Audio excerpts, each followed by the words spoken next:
আজকে আমি সবথেকে সহজ একটা পুডিং আইটেম তৈরি করব এবং সেটার জন্য লাগবে আম এবং দুধ। আম, দুধ এবং আগার আগার পাউডার, এই ৩টা জিনিস দিয়েই কিন্তু আজকের এই পুডিংটা তৈরি হয়ে যাবে। প্রথমেই আমি যেটা করলাম, ম্যাঙ্গো পিউরিটা তৈরি করে নিয়েছি এবং সেটাকে স্ট্রেইনার দিয়ে ভালো করে ছেঁকে নিয়েছি।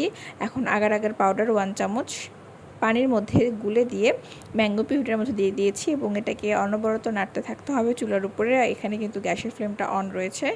নাড়তে নাড়তে এটা যখন ঠিক হয়ে আসবে তখন চুলাটাকে বন্ধ করে দিতে হবে। তারপর আমি যে পাত্রে পুডিংটাকে সেট করব ঠিক সেই পাত্রে আমি এটা ঢেলে দিচ্ছি ম্যাঙ্গো পিউরিটা এবং এটাকে সেট হতে আমার প্রায় 30 মিনিটসের মতো লাগবে। পানির মধ্যে আবারও 1 চামচের মতো আগার আগার পাউডার দিয়ে এটাকে গুলে নিচ্ছি এবং গ্যাসে আমি এখন দুধ জাল করতে দিয়েছি। দুধে যখন এরকম বলক চলে এসেছে তখন আমি আগার আগার পাউডারটা এর মধ্যে দিয়ে দিব।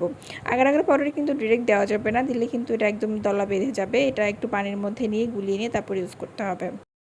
আধা ঘন্টা পরে ম্যাঙ্গো পিউরিটা সেট হয়ে গেলে এখানে আমি দুধটা দিয়ে দিচ্ছি এবং যখন দুধটাও সেট হয়ে গিয়েছে তখন তার উপরে আমি প্রথমে যে ম্যাঙ্গো পিউরিটা তৈরি করে রেখেছিলাম সেই ম্যাঙ্গো পিউরিটা দিয়ে দিচ্ছি এবং এইটার যে সাইডগুলো আমি এরকম করে ঠিক কেটে নিচ্ছি, এটা পরবর্তীতে আমার কাজে লাগবে।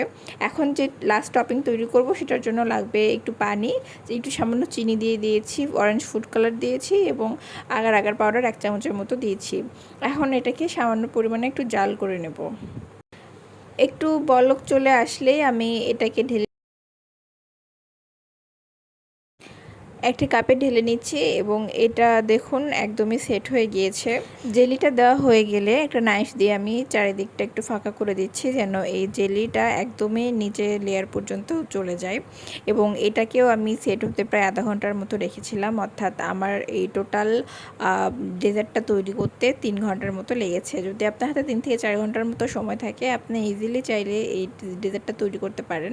বাচ্চাদেরও খুব পছন্দের এই ডেজার্ট আইটেমটি এবং এই ম্যাঙ্গো সিজনে আপনারা চাইলে কিন্তু বাচ্চাদেরকে এই ডিমটা তৈরি করে দিতে পারেন। আমি উপর দিয়ে ম্যাঙ্গো জেলি দিয়ে এভাবে গার্নিশ করে নিয়েছি এবং আমার এই পুডিংটি 4টি লেয়ারের হয়েছে। আপনারা চাইলে সেম মেথড ফলো করেও 2টি লেয়ারেরও তৈরি করতে পারেন। আশা করি আজকের ভিডিওটি ভালো লেগেছে। যদি ভালো লেগে থাকে অবশ্যই একটি লাইক করবেন এবং কমেন্ট করে জানাবেন।